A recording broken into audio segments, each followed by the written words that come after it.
familia comience en cualquier de repente,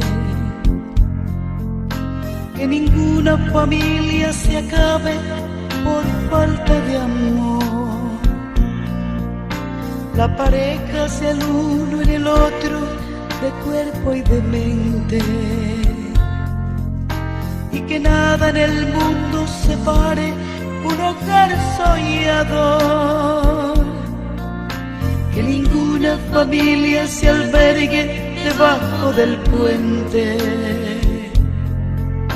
y que nada interfiera en la vida, en la paz de los dos, y que nadie les haga vivir sin ningún horizonte, y que puedan vivir sin temer lo que venga después.